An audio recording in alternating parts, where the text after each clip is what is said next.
नमस्कार मंडळी, गावाकडची चव या चॅनलमध्ये तुमचं मनापासून स्वागत आहे. बघा, अशी मला नाही ताईंची दादांची एक कमेंट आली होती की ताई ह्या सीजनमध्ये तुम्ही कुठल्या कुठल्या भाज्या घेता आणि कुठल्या कुठल्या भाज्या असतात.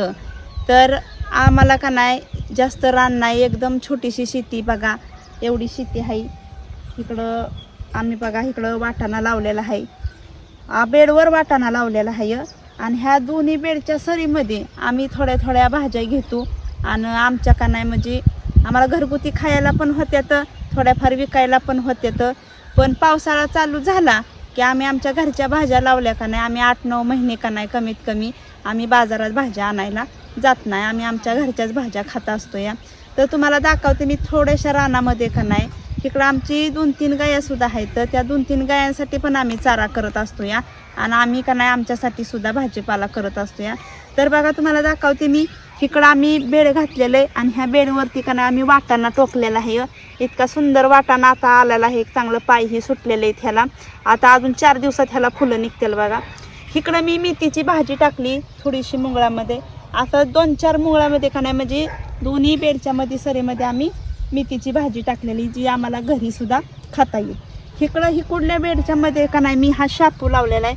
बघू शकता सुंदर असा शापू आलेला आहे. आपण ह्याची भाजी सुद्धा करणार आहे, मस्तच आहे. बघा इकडं शापू, ह्या का सरी आम्ही का नाही असा शापू लावलेला आहे, एकदम छान असा आलेला आहे, हिरवा गार असा आलेला आहे. बघू शकता तुम्ही. तसं भाजी सुद्धा बघा मेथीची चांगली खाण्यासारखी आलेली आहे. थोड्या थोड्या शेतीमध्ये आम्ही भरपूर अशा भाज्या घेत असतो या.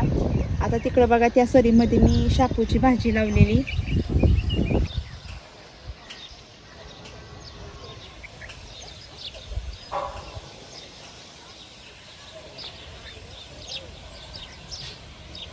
दोन्ही वाटाण्याच्या मध्ये का ना 1-4 बेड शापूचं लावलेलं येतं, 1-4 बेड मी मेथीचं लावलेलं येतं.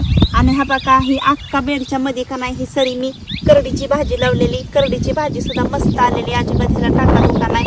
आणि ही का नाही आता खाण्याच्या पद्धतीत आलेली आहे. आता आपण एवढी काय खातोय का, तरी तर आम्ही बाजारावर सुद्धा नेणार आणि बाकीचे आम्हाला खायला सुद्धा होणार. आता ही अख्खं जर वावर जर म्हणलं ना तर 1-2 ते 2.5 पांड आमचं वाटाण्याचं रान आहे. आता त्याच्या पलीकडं मी चाकोदाची भाजी टाकलेली. बघा ती सुद्धा एकदम मस्त आली.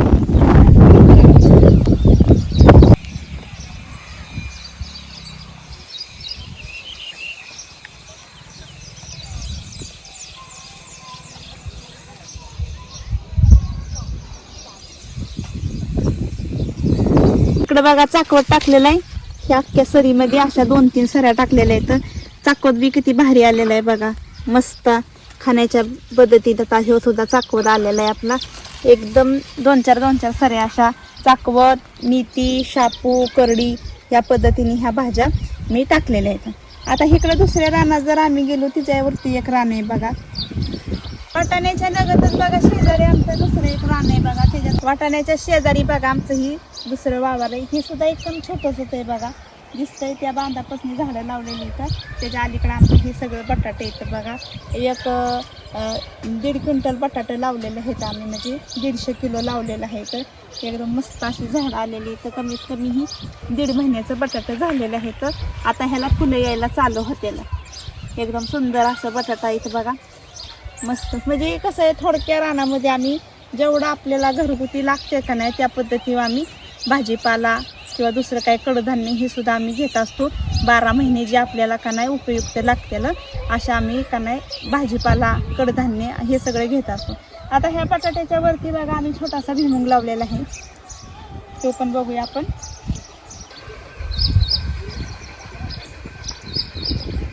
इकडं आम्ही भुईमुग लावलेला आहे. 5 ते 6 वाफ लावलेलं आहेत. बघा भुईमुगाचं कमीत कमी ह्याला का नाही 1 ते 1.5 पोतं जरी शेंगा जरी झाल्या का नाही तरी आम्हाला वर्षभर जात असते. तर आम्ही घरचं शेंगदाणा खातो, अजिबात विकत आणत नाही कसलं.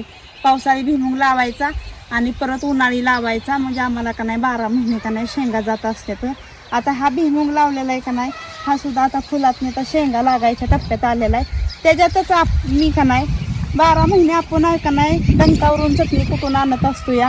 त्या चटणीला का नाही धन सुद्धा आम्ही का नाही घरगुतीच लावत असतो. ह्या भुईमुगाच्या मधोमध आम्ही ही देशी कोथिंबीर लावलेली होती. आता ही फुलात आलेली बघा. आता ह्याचं धन तयार झालं ना की आम्ही ही घरच्याच मसाल्याला का नाही चटणीला ही धन वापरत असतो. त्याच्यातच बाजूला आम्ही का नाही आता ही वरंब्याने का नाही छोटीशी आता बघा कोथिंबीर अशी टोकलेली आहे. ही सुद्धा देशीच कोथिंबीर आहे. आपल्याला वड्या करायच्या म्हणलं की रोजच्या कालवणात भाज्यात घालायचं म्हणलं ना की ही कोथिंबीर होत असते. तिकडे रान भाज्याचं म्हणलं का नाही कधी कधी गवत म्हणून आपण टाकून देतो. असं ह्या पद्धतीने का नाही रान भाज्या जरी आले ना तरी आम्ही आमच्या वावरामध्ये राखत असतो. इकडं मस्त असा डेसा आलेला आहे बघा. हा डेसा सुद्धा आम्ही राखलेला आहे. एकदम आपल्या शरीराला खाना उपयुक्त असणारा हा डेसा आहे. आपल्या हाडं जोडण्याचं काम करत असतो या हा डेसा. ठिसूळ हाडं बळकट करण्याचं काम करत असतो या. आता राहिला प्रश्न आमच्या गायांचा. आमच्या घरी का नाही 3 गाय आहेत. त्याच्यासाठी आम्ही एवढी अशी माका केलेली आहे. वर्षभरासाठी वाळकी वैरण म्हणून आम्ही अशी वैरण विकत घेऊन गंज लावतो आणि असा हा का नाही हिरवा चारा गुरांना करत असतो. मग ह्याच्यातच आम्ही भरपूर इकडे 4-5 झाडं आम्ही वांग्याची सुद्धा लावलेली इथं. ती सुद्धा मी तुम्हाला दाखवते. भुईमुगाच्या कड्याच्या बांधात आहे का नाही अशी 5 झाडं मी वांग्याची लावलेली इथं, जी घरचं आपलं कालवण भागू शकतं. इकडं बघा मस्त अशी काटेरी वांगी लागलेली इथं लावलेली इथं. आणि आता ह्याला फुलं कळी सुद्धा आता आलेली इथं. आता ह्याला वांगी लागतील. मस्तच अशी फुलं कळी आली बघू शकता तुम्ही. आता ह्याला वांगी लागतील. ह्याच्याच बाजूत आपला घरगुती खाण्याकरता ह्या बांधावरती आम्ही पावटा लावलेला आहे. विकत असा आम्ही भाजीपाला का नाही 8 ते 9 महिने अजिबात सुद्धा आणत नाही. आमच्या घरगुती उदरनिर्वाह ही आमचं छोटंसं रान आहे ना ही करत असतं या. फक्त मात्र शेतकऱ्याला ना कष्ट करावं लागतं आणि कष्टातच सगळं फळ असतं. आणि ही आपली काळी आहे का नाही आपल्याला कधीच नाराज करत नसते या. बघा बघू शकता मस्त असं छोटंसं रान असून नाही का नाही टप्प्याटप्प्याने आम्ही भाजीपाला घेतलेला आहे. त्याच्यातच बटाटे घेतलेला आहे, वाटाणा घेतलेला आहे. इकडे भुईमूग गुरांसाठी आम्ही मका लावलेली आणि थोडा का नाही इथं पावटा. त्या बाजूला गवारी लावलेली आहे. गवारीची झाडं छोटी छोटी. ताई दादांची कमेंट आली होती की काय ताई तुम्ही कुठल्या ह्या सीजनला भाज्या घेता, किती घेता, रानभाज्या कशा असतात. तर त्यावेळेस आहे का नाही मी नुकतेच लावलेल्या होत्या आणि उगवून आलेल्या नव्हत्या म्हणून जरा वेळ थांबलेली होती. चला मंडळी, आमचा जर हे छोटासा व्हिडिओ जर तुम्हाला आवडला असेल तर आमच्या व्हिडिओला लाईक करा, शेअर करा, सबस्क्राईब करा. आणि छोट्याशा रानामध्ये आम्ही वेगवेगळ्या पद्धतीच्या वेगवेगळ्या प्रकारच्या भाज्या घेतलेल्या आणि आमच्या ह्या शिवारातल्या का नाही छोटंसं रान पिकवलेलं तुम्हाला कसं काय वाटलं का नाही ही कमेंटमध्ये नक्कीच आवर्जून कळवा. आणि ह्याच्यात अजून काय बदल होत असेल तर तो पण आम्हाला सांगा. चला मग भेटूया पुढल्या व्हिडिओमध्ये. तोपर्यंत धन्यवाद.